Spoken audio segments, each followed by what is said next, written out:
Hi, my name is Jet Teddy. Hi, I'm Cesar Jaquez. And we'll be your house managers today. We're excited to share with you a performance on the Sterling stage at Stage's new home, the Gordy. On behalf of Stage's staff, board, and artists, I'm thrilled to welcome you to Stage's Studio Sessions, a 6-week performance series highlighting exceptional Houston talent. Each week, we will present a brand new show crafted by unique artists who will join together to further Stage's work of connecting Houston artists and audiences. Every Friday at 7:30 p.m., a new show will premiere and be available to stream online on demand for 48 hours. Tickets are completely free and available at www.stageshouston.com. Our need for connection and community is more intense than ever. This is one way that Stages is supporting Houston. We think it's vital that we continue creating and innovating. We need it, and you need it. Through this project, we're able to provide work and creative growth for Houston artists, as well as sharing life-affirming entertainment with audiences. Thank you to Principal Guarantor the Meadows Foundation, producer George C. Lancaster, and every donor who has continued to help Stages thrive through this challenging past year. We'd also like to thank Stage's loyal subscribers. With you, we can continue to make plays and tell stories that invite everyone to live more boldly and to love more deeply. Thank you again for joining us for Stage's Studio Sessions.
My father used to sing to us at bedtime.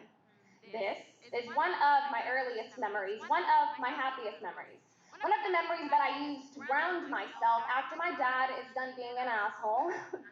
You see, my pop's fathered 4 beautiful girls, his karmic balance for being a dog in his youth, a surefire way to cure fuckboy syndrome. Give him daughters. And he raised us the way a man who knows men are trash would, because niggas know niggas. My father is the most complex man I have ever met. He is a walking juxtaposition. It's crazy to think the man my elementary school teachers nicknamed Mr. Mom is the same man who threatened to put me in a psych ward the first time I expressed suicidal thoughts, the same man who brought forgotten homework to school on multiple occasions, also beat the shit out of me if I forgot to put his beers in the fridge, the same man who paid off my car, also snuck into my room to steal the $1.50 my mother scrounged together to play tooth fairy, the same man who chastises men when they catcall me in the street, also disrespects and berates my mother, the same man who swears that he would go to jail if a man ever laid a hand on me, and yet he was the first man to ever lay a hand on me, I read somewhere. A girl's father is the first man she ever loves. My dad beats me because he loves me. My ex beat me because he loved me. See how crazy it sounds when you switch the aggressor. My father was always so aggressive, so loud, so angry, and my mother excused his behavior for years by saying his bark was worse than his bite, when in reality he just never bit her. I resented my mother for not leaving him the night he came inches from my face, threatening to knock out my teeth, but she apologizes for the compromises. Reminds me to take care of him when she's gone because my sisters won't. But hey, even a rich man stops to pick up a quarter. 1 out of 4 ain't bad, while my sisters, they wonder, how are you so nice to him when you got it the worst? And so I tell them, of one of my favorite memories. Ba-ba-da-ba-ba. Good night, sweethearts. Well, it's time to go. Ba-ba-da-ba-ba. Good night, sweethearts. Well, it's time to go. Because I love my dad, but it is that same love, the capacity to which I am able to love, that terrifies me.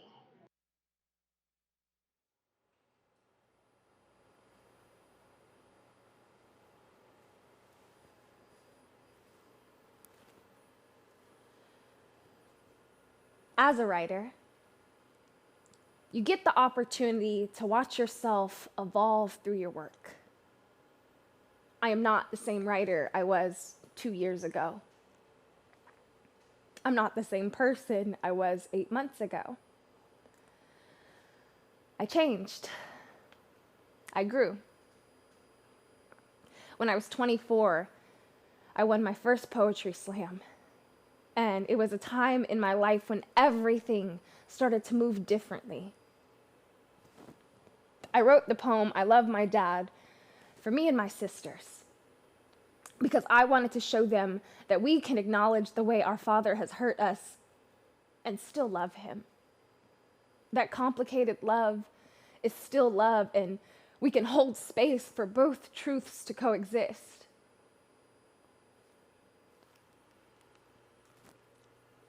On August 7th, 2020,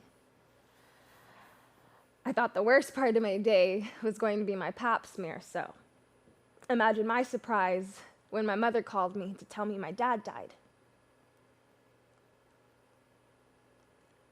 It was like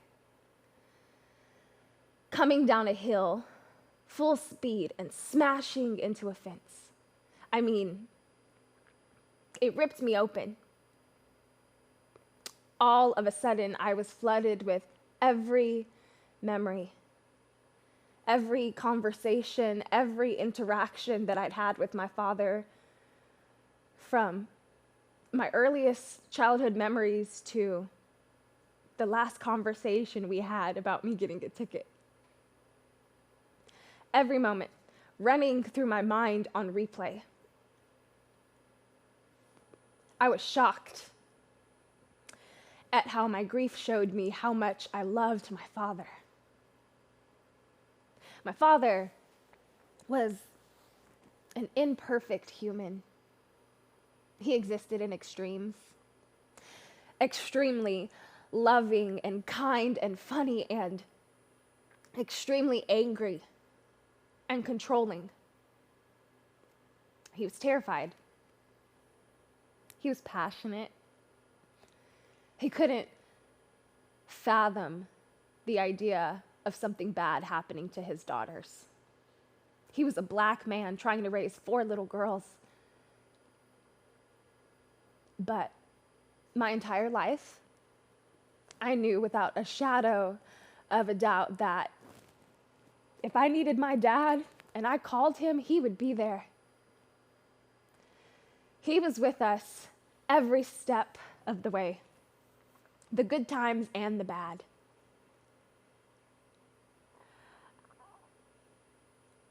I realized that behind every angry person is an inner child who is scared.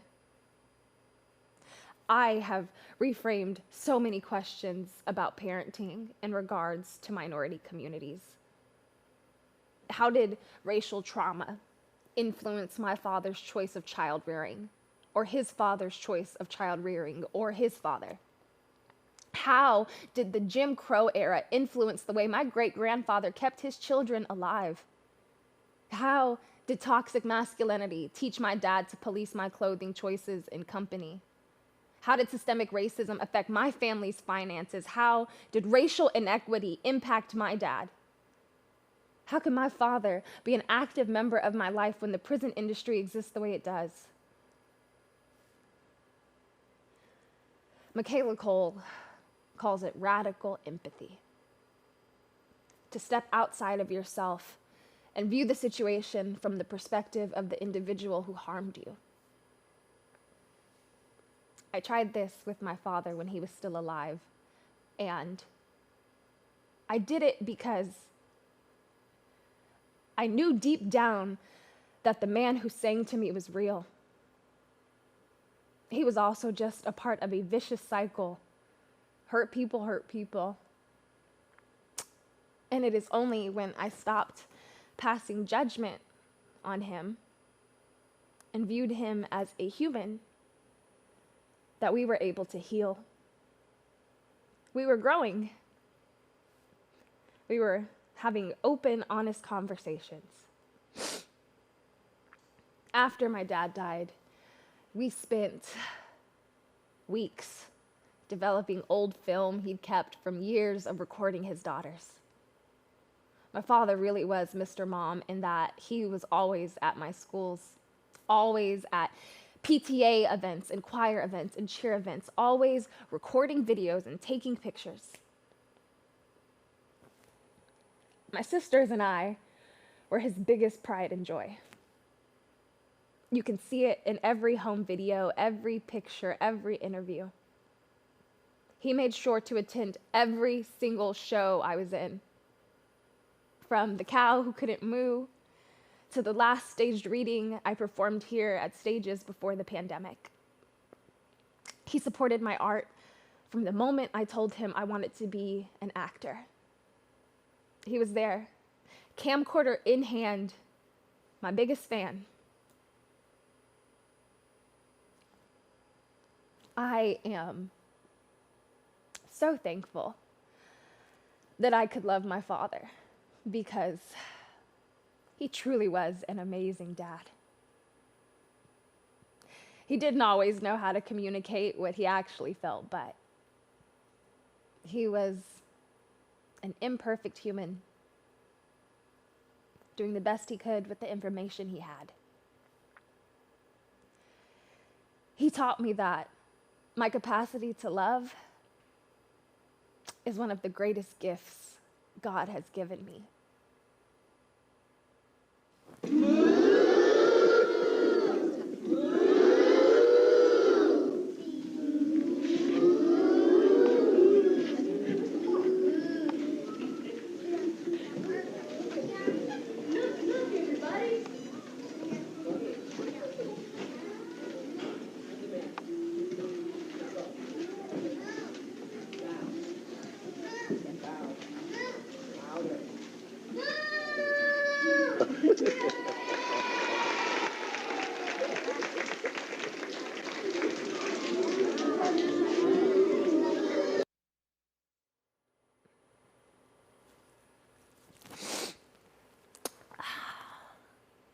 I was 18 years old, a freshman theater major in college, the day my dad called me and said, "You have black friends?"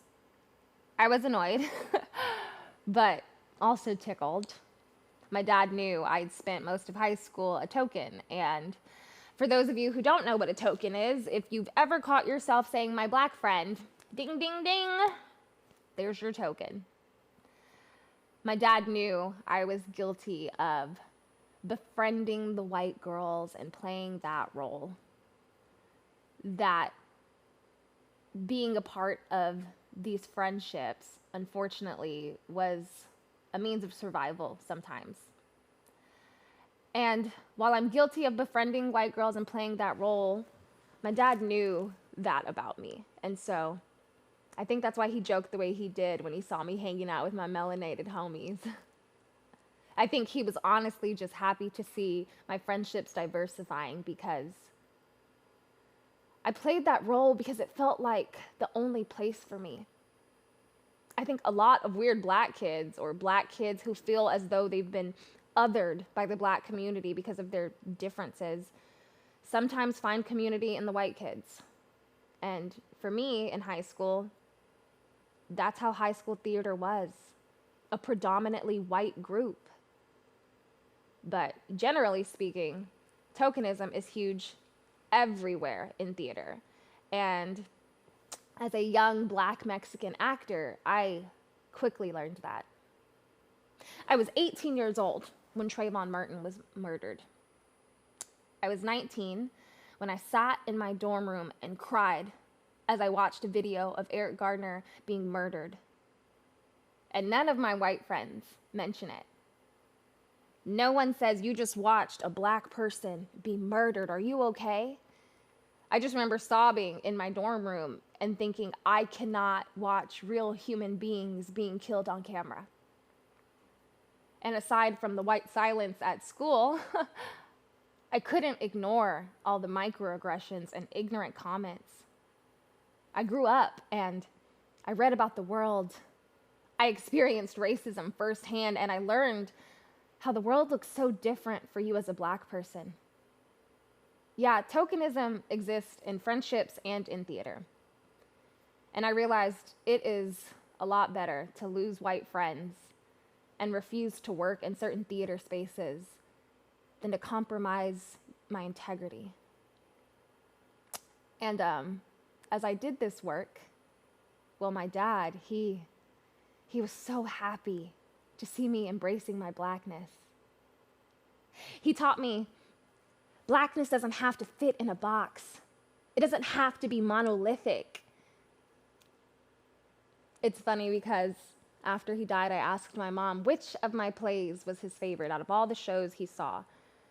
And she answered, For Colored Girls by Ntozake Shange, the one play where I was not a token.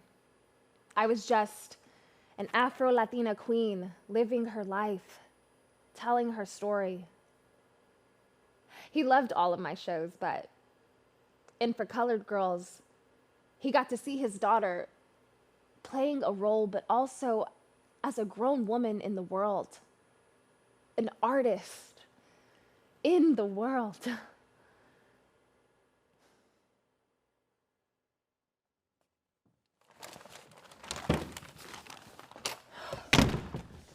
One thing I don't need is any more apologies. Got sorry greeting me at my front door. You can keep yours. I don't know what to do with them. They don't open doors or bring the sun back.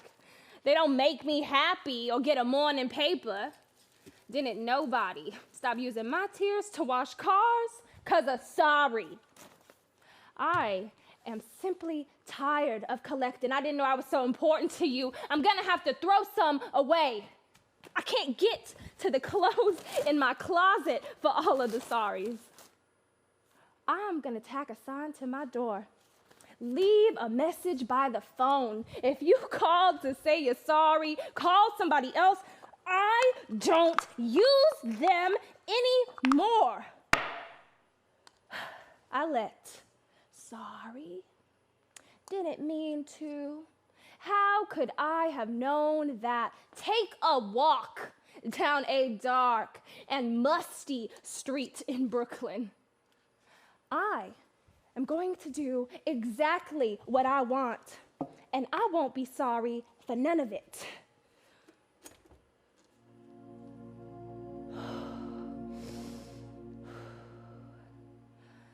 Let a sorry soothe your soul.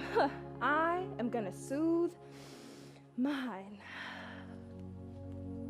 You were always inconsistent, doing something and then being sorry, beating my heart to death talking about you sorry.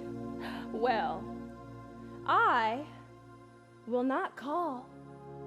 I am not going to be nice. I will scream and holler and break things and race the engine and tell all your secrets about yourself to your face. And I will list in detail every one of my wonderful lovers and their ways.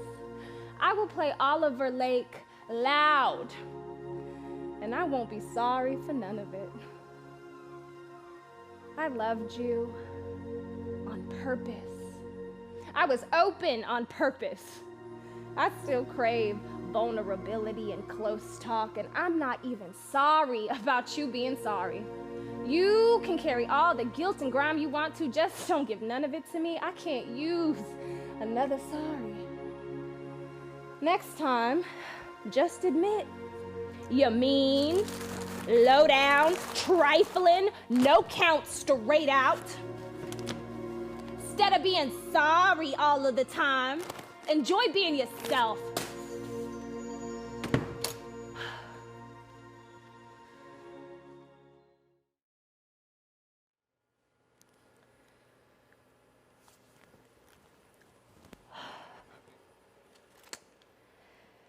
How can black men be fathers when the prison industry exists the way it does?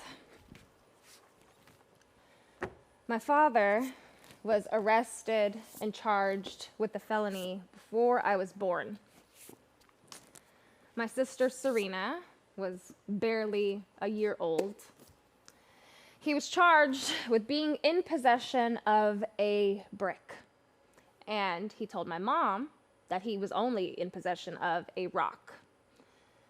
And I believe my dad, because, a brick is heavyweight, and yet this officer still allowed my father to call his wife to come pick up his truck so it didn't have to be impounded.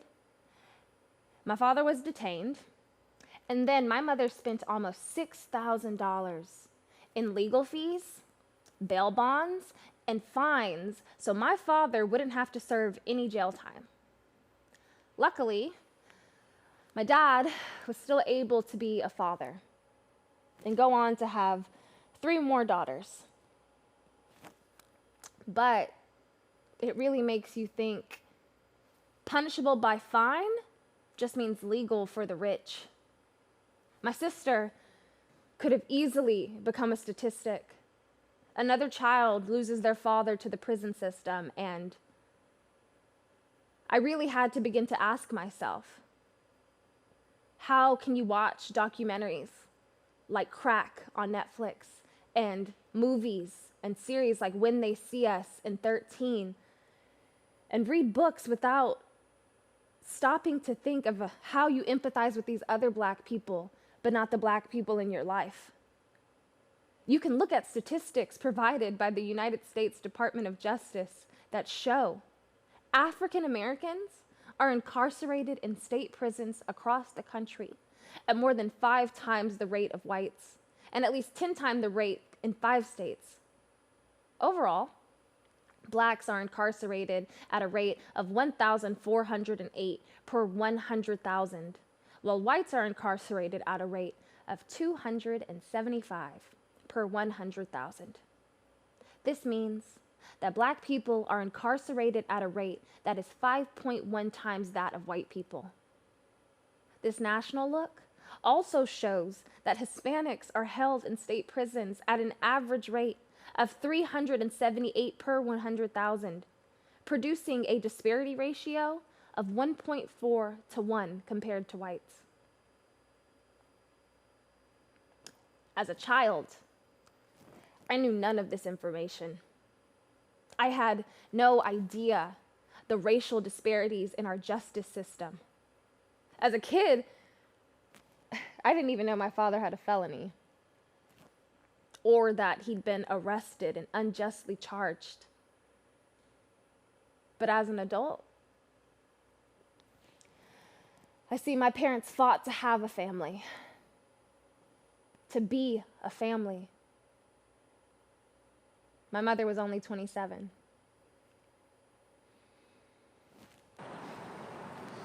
I used to be ashamed to be from 3rd Ward. And I know most people are thinking, but Beyonce is from 3rd Ward. Listen, she stayed on the other side of the bayou. McGregor is not McGowan. If you know, you know. I grew up in the part of the tray called the Bottoms. From the time I was in the 5th grade to postgraduate from college, I watched our home slowly fall apart. The foundation crumbled, parts of the roof caved in, and yet the front stood sound. We lived in the front of the house, but my dad would always say, I got faith, baby. God has got me. God is gonna help me fix up my house. And he was right. In 2018, they slowly began renovations to the house. My dad was proud to finally be fixing his home. Investors and contractors would call asking if he wanted to sell his property, and he had fun cussing them out. I mean, he would tell these people, fuck off, stop calling me, delete this number, I ain't never selling my house. And sometimes I felt bad for the contractors, but at the same time, he told them time and time again that he was not going to sell his property. My dad loved this house. I loved that house. It wasn't until I grew up and learned that most Black and brown kids don't have a childhood home. And how lucky am I to have a childhood home, to still have this home to come back to. I'm so thankful to my parents for always making sure we always had a roof over our head. Especially because according to the U.S. Department of Housing and Urban Development, the current 30 percentage point gap between Black and white home ownership is larger than it was in 1968 when housing discrimination was legal. And yeah, maybe redlining is what got us this house. But keeping Third Ward Black is so important to me. There is so much Black history within this community. I love this community. I was only ever ashamed of it because society tried to convince me it was my fault and my parents' fault that we were living that way. That if my family worked harder, we would be able to afford routine home maintenance. That despite the fact that even when both my parents were working full-time jobs, it required a certain level of budgeting to keep all the bills paid. Mickey Kendall says, when we frame the working class as only being white people in rural areas, we ignore the very real harm done not only to inner city communities of color, but all communities, here and abroad. A sad reality is that the working class is really just the working poor. Not for lack of trying, but lack of resources, accessibility, and education. We live in a society that would rather condemn the poor for not working harder when the wage gap and the housing crisis exist. Whenever I say working poor, my parents kind of cringe. They do not like that term. To them, we had a humble upbringing, but we always had what we needed, and we did. Food, shelter, water, clothes, the necessities. But something as common as braces was a tough choice because as working class individuals, you prioritize the necessities, which comes down to desirability politics, which meant which of our children's teeth need the most fixing first. That's the reality for a lot of working class families. According to Mickey Kendall, only recently have we seen the idea espoused in the mainstream that poor people deserve to choose their family size.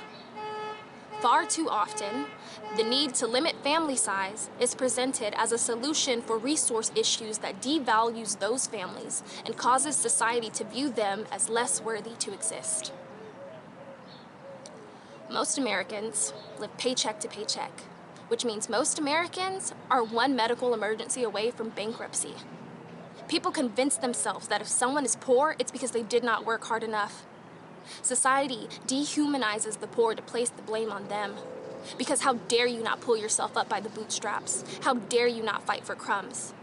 People are poor because we live in a society that does not give them a way out.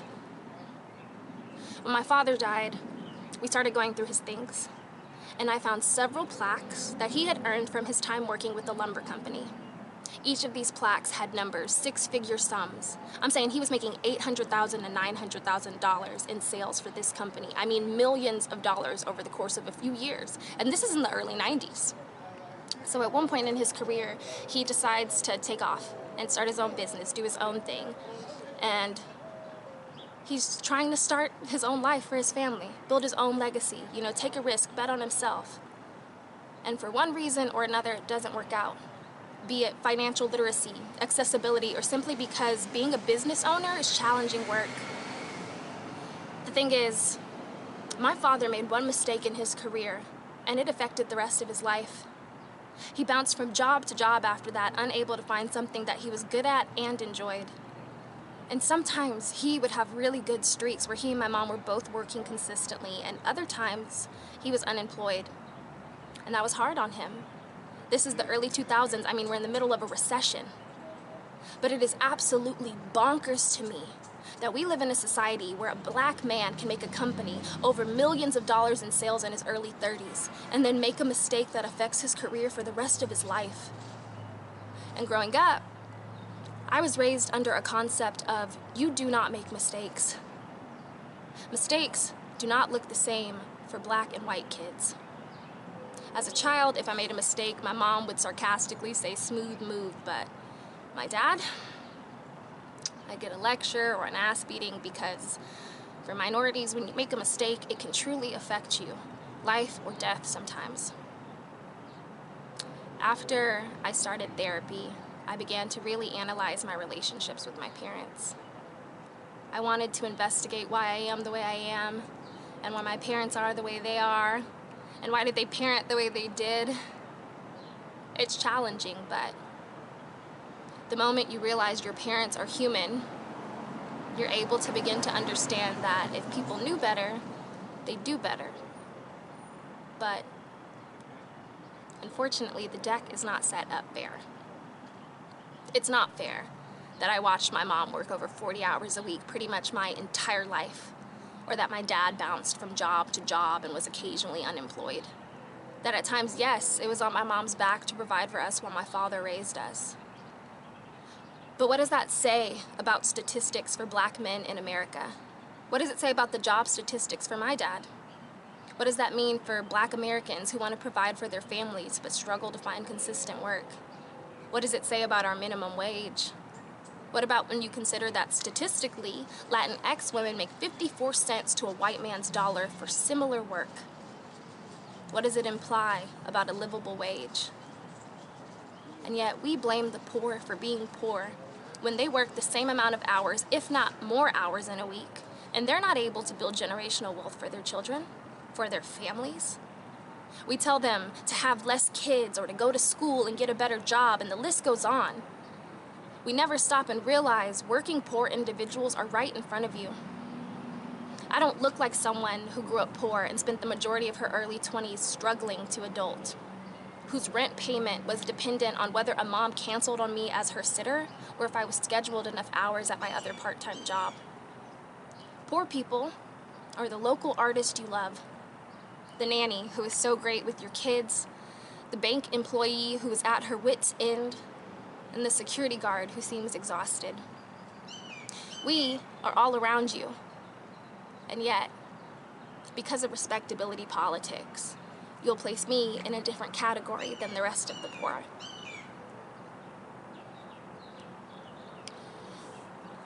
My father died without ever getting what he was owed. And I think about that a lot. He never got to retire. He never got to build generational wealth for his family.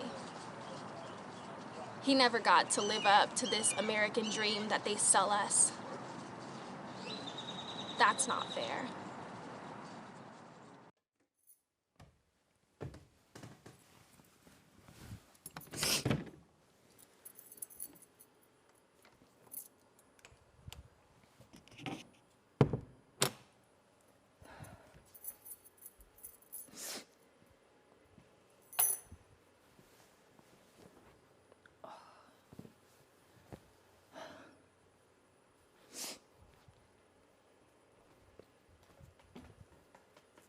Who am I?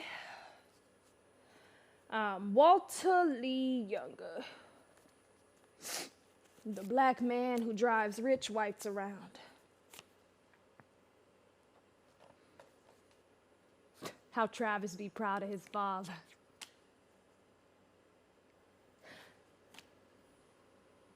Every day, I wake up in the morning and I look at myself in the mirror and I think, this man is nothing. He ain't got nothing in his life. He got a wife. He got a mama.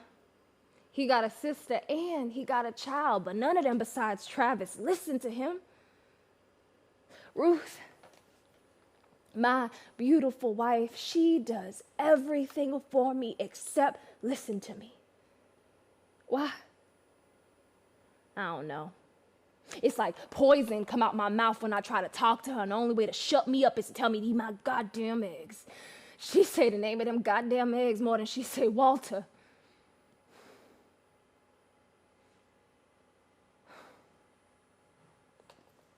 Look at them ugly couches, all torn. I remember them days when this house was beautiful. No torn material, no worn out curtains, no cracks in the wall. But now, it's all gone. One day this house gonna break down and I'm gonna have nothing to take care of my family with.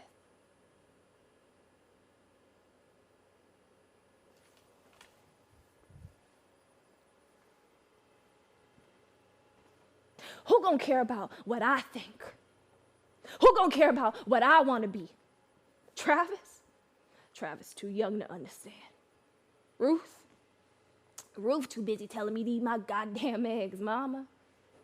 Mama ain't got time for me. She got to take care of Benny, and Benny be busy with her boyfriends and her homework. I lean against this wall that's gonna break down, and who we all gonna blame? We all gonna blame Walter, because Walter didn't do anything about it. Why don't nobody listen to me? I dream big, but I dream big for my family, not for myself, for my family. So why is it making that dream happen a problem? Sure, $10,000 is a lot of money. But once we done paying that, we gonna have double, triple, and whatever Benny call it, quadruple that amount.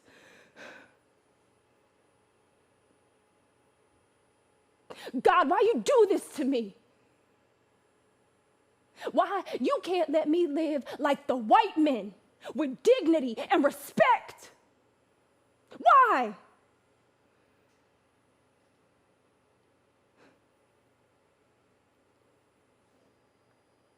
What's the matter with you all? I didn't make the world this way. It was given to me like this. Hell yeah, I want some yachts someday. I want to hang some pearls around my wife's neck. Somebody tell me. Somebody tell me. Who decides which women is supposed to wear pearls in this world? I say I am a man, and I think my wife ought to wear some pearls.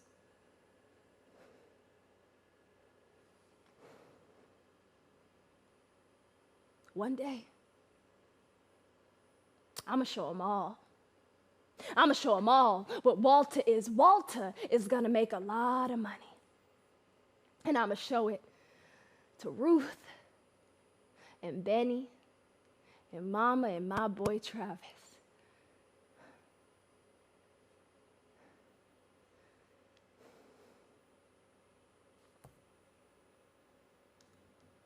But for now, my dreams will always be deferred.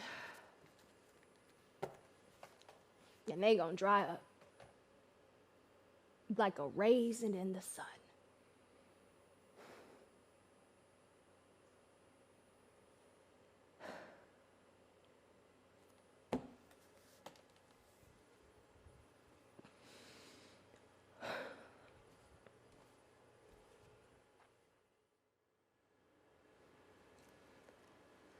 On being asked, "How are you?"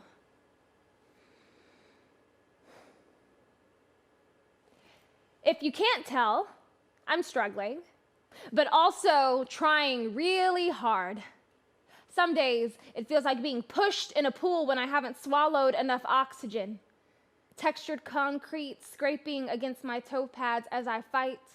Kicking, pushing, flailing, praying I have the energy to make it to the top, to break through the surface, to rise from the weight of the water despite never learning to swim, never planning to jump in, never imagining that this would be my life.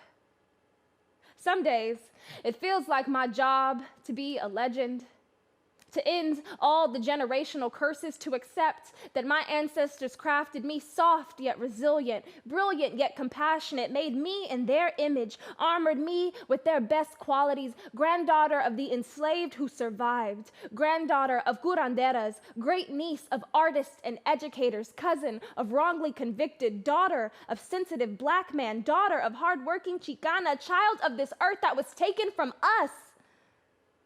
We did not get a ticket to the easy life, but we are making our way to the front row. We didn't pretend to be anything other than ourselves. We were generous with our joy, even when they tried to stifle it, even when they tried to take it, even when they renamed it and claimed it as their own.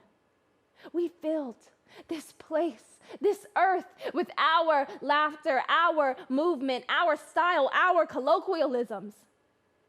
We didn't do the math. We didn't calculate what might happen when we made something out of the nothing they left us.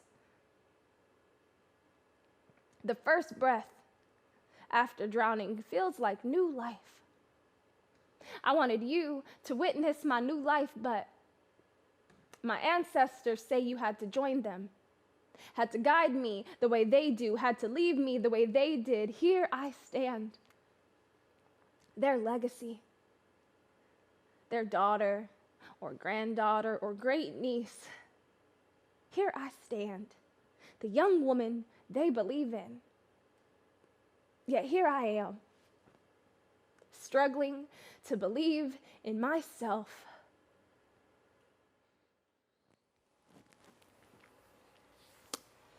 About 3 weeks after my dad died, I snapped at one of my kids at work.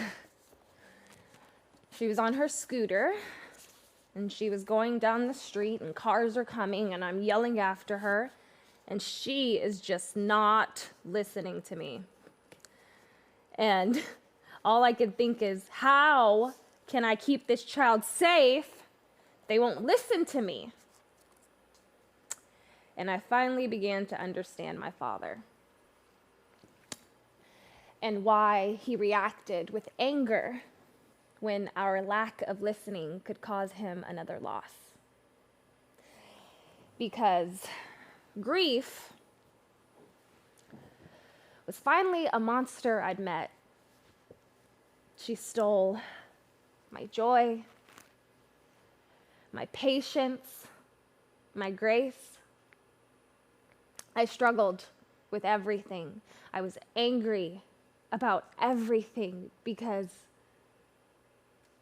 it was easier to be angry. I learned the fear of being in grief is strong enough to cause you to act out in anger.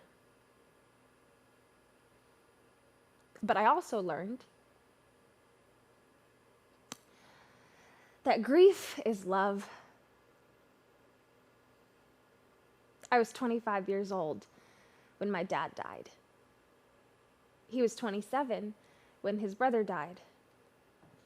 Nearly the same age as me. And here I am, being changed forever, just like him. Before my dad died, we had a long conversation about my childhood and about my sisters and why they had different boundaries with him than I did. And we talked for a long time. And at the very end, when I was done talking, he kind of just sat on the other end of the phone quiet, like he'd been listening. And then he said, I know I'm not perfect, but I didn't know how to raise girls.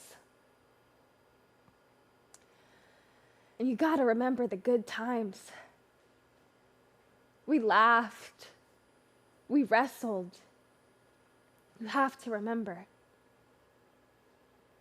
And he was right. We did.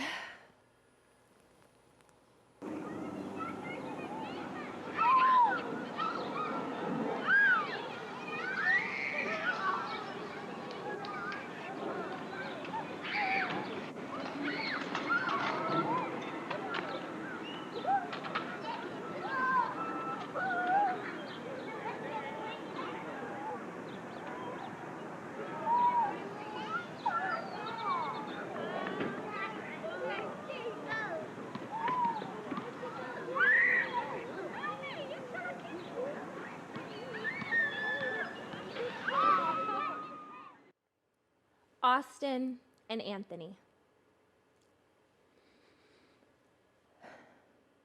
Baldwin Beauty College graduate. High on life, liberty, and the pursuit of happiness, my Uncle Austin co-opens Sheer Chic, his own hair salon in Houston. My baby hairs dance with the humidity, raising with the vibration, 'cause they'll never be laid by him. Despite hot combs kissing my ears, I'll always hear Austin would have loved y'all's hair. I wish Austin could have seen y'all's hair. Y'all's hair is so different. 4 curly heads varying in porosity, density, and width. We spend our childhood between different women's knees, mamas, aunties, cousins, and as we age, return between our sisters. We spend time together this way. Joke of shrimp-smelling products, laugh about me struggling in chemistry, but succeeding in timing and mixing sodium hydroxide when applied to relax our curls. Our curls are not wound as tight as my father's, but our fears look the same. We cry similar tears for different reasons when it comes to our hair. When wide-toothed combs find tangles we swear we'd already conquered. When we pop with rat tails for moving too much, get yelled at for sweating out our silk press on picture day. Picture day, to prom, to first day of school. We call our cousins asking if they can braid our hair. We start with cornrows, because this is before box braids, when there was only micro and freestyle. Black family members will teach me everything I need to learn about my hair. How to wrap it, which scarves will maintain my edges, what size bonnet will hold my protective style, but they never mention how to grieve. Only how to be strong. Be strong. My phone is filled with text messages about how strong I am. My best friend jokes I've never seen so many Southern women because my sisters and I, we sit as tall and still as we did when we was kids getting our hair combed. We hold our heads high, keep our necks straight, and don't look down as his body is lowered. Despite the heat, our hair does not frizz, and we sit still. Sit still! Be a common phrase amongst all Black households, be a battle cry from mothers to tender-headed daughters. Get so fed up, pass you the comb, say, do you want to do it? And my daddy hear us arguing and say, Austin would have loved y'all's hair. And I wonder if every time we cry about our mama combing our hair, he cry because his brother can't. His brother can't. In the 80s, my father and his brother made enough memories to make Spike Lee want to write a film about their lives. Austin and Anthony, two young Black brothers bouncing from city to city, hustling for their dreams, finding joy in the midst of an epidemic. My father tells me how they lived together and fixed up my childhood home together. He tells me how wonderful everything had been before Austin got sick and couldn't do hair anymore, couldn't do much of anything anymore.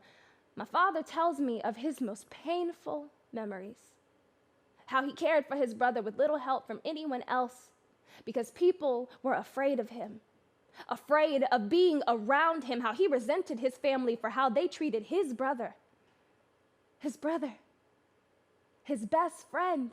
My father, only 27 when he watched his big brother die. He tells us Austin died of cancer. His obituary says lengthy illness. His death certificate says something else. I never questioned my father about these discrepancies. He never tells me of the time he was exposed, because in the 80s, no one knew except for my father. He always knew he loved his brother more than he was afraid of dying. Without telling someone, without showing someone unconditional love. My other uncles say my father was never the same after Austin died. They never mention their actions during his sickness, just that the past, the loss, the grief had changed my father. And Black men don't go to therapy, they go to the barbershop, except for my dad. He always had me cut his hair for him. For him, it was easier because he wasn't getting an edge up. I shave his head bald in the same kitchen he once shared with Austin and wonder if he ever cut my dad's hair like this. Because Black men don't go to therapy. Barbershops are the only place in this world where they can be vulnerable, in a world that does not let them be vulnerable. My father never healed from the loss of his brother. I watched him love us the only way a man who has experienced loss can love, with his whole heart and hardly ever his head.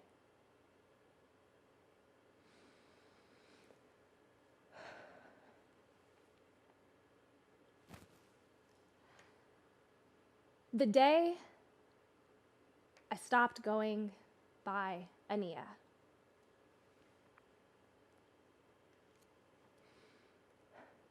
What's in a name? A sound, a word, a fumbling of syllables. This be what everyone will call you. This be what you choose to answer to. This name belongs to you. And regardless of who gave it to you, becomes a part of your history. Your name story changes over time, evolves as you grow, turns into someone you no longer recognize, but maybe that's the point. The turning point, the part where you begin to get it right again. Your imaginary friend never left you. You just stopped listening to your intuition, letting others cloud your judgment of you.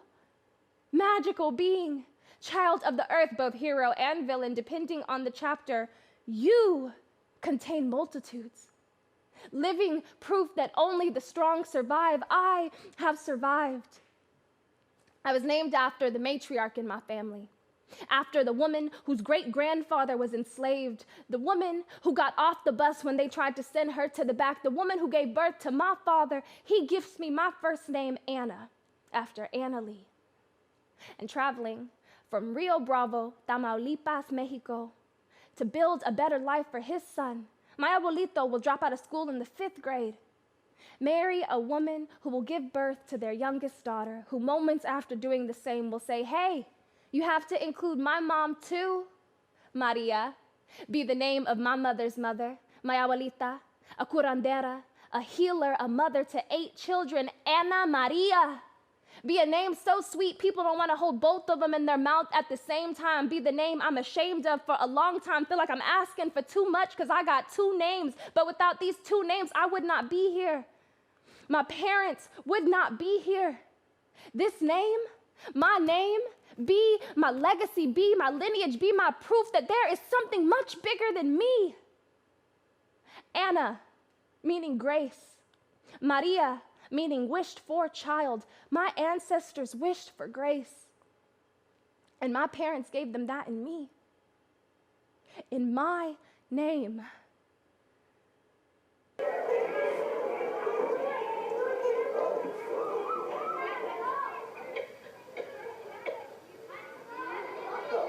How was your performance, Miss Anna Maria? I was great because Aaron kept making people laugh. Oh. You kind of messed up at the beginning. I ain't messed up. No, I did. The camcorder couldn't get it to work. But now it's working. Oh, look at that face.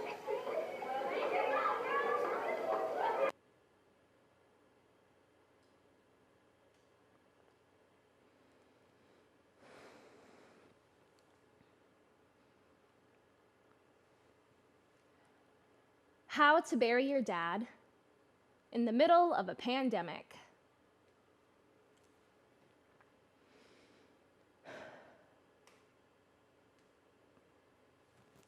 He wasn't taken from me. He was given back to the Lord. Google search, how to plan a funeral. Text group chat entitled, maybe Marissa won't leave this one because she inherited his stubbornness. I cry because she's scared. I'm scared. We're scared. Google search, how much does an autopsy cost? Maybe we should all get tested. We'll have to Lysol his things, forfeit his scent, leave behind his last breaths for fear we could lose ours. And isn't that a father's love? To give his all for his daughter's safety, isn't this what he would want? Us to be safe? Isn't that all he ever wanted, our safety?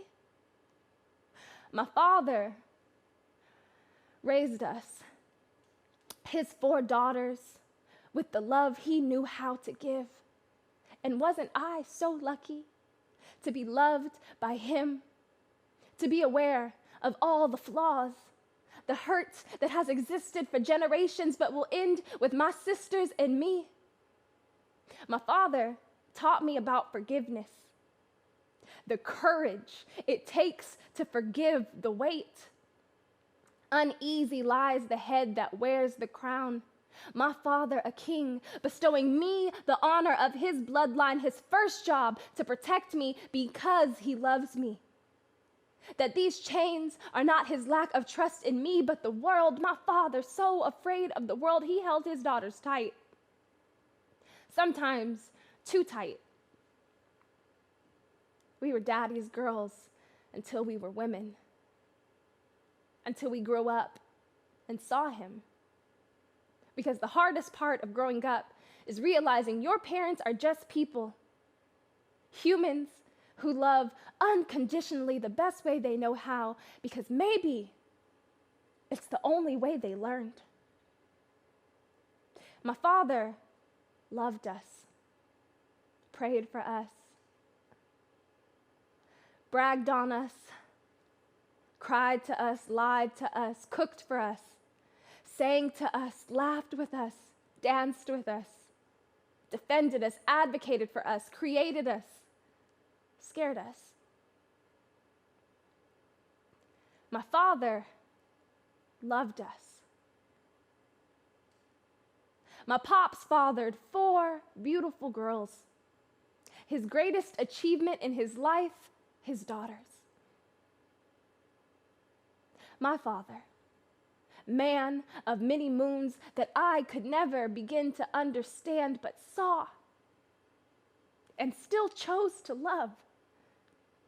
That man, my father,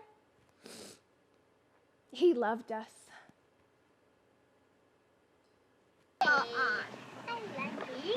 Here's Serena Morris. Now, do you have the camera? Look at your face. Let me see. There's Marissa. Big head. Here's Tony looking like she mad. Here's Sumu. See, ever Big old head.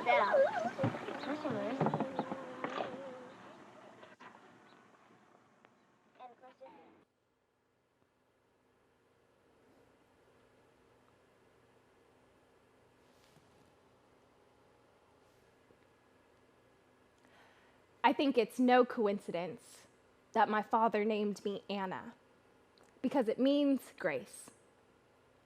And it was the one thing he needed the most in this world. And I was able to give that to him. Losing my father was by far the hardest thing that has ever happened to me. But I will always be thankful for the man who raised me, because he taught me one of the most valuable lessons in life. And that is to extend the grace that I wish I had been given.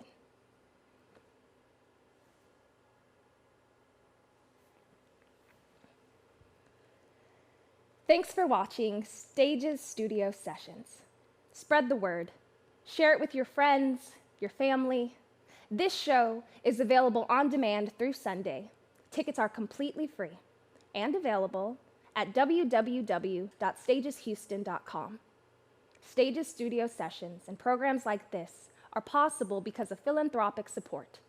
If you want to contribute and be a part of this incredible moment, click the donate button on stageshouston.com. Thanks again.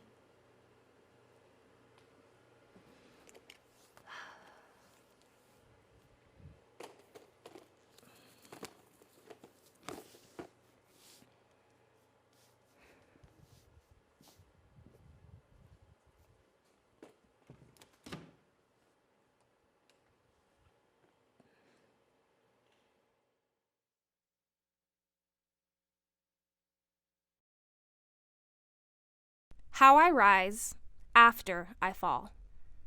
Morning breath reminds me I am alive. A gentle nudge to my senses that I'm awake. Cold feet find comfort in re-gifted house shoes, a half size too small yet warm like Granny's.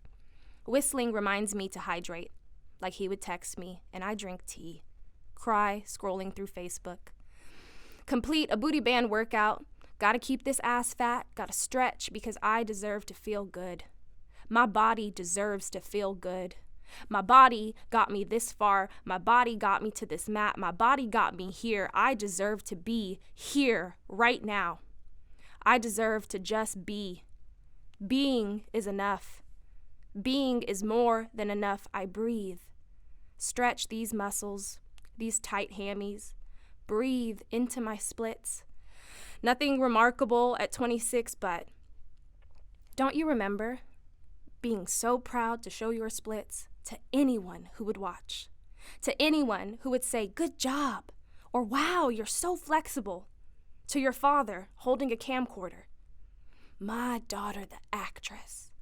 Watch me stretch, bend, morph, change, eager for validation from others so much that one day I stop stretching because it stopped being for me, when it's no longer a neat trick until your body forgets how to take care of itself. Your brain tries to take over, but your heart can't. Or won't. It just aches. Flesh ripped back, revealing white meat, scarred, not deep enough for stitches. Not something surgical, not something fixed with a pill, but cleaned with hydrogen peroxide, allowing all the dirt to rise to the surface, bubbling, a release, a purge, stinging, but you pour more, until the white foam dissipates, a wound cleaned, not yet healed, because that will take time.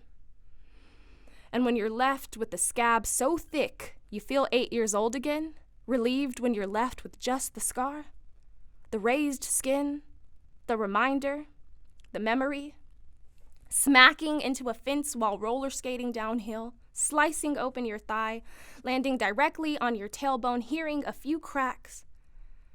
It hurts like fucking hell.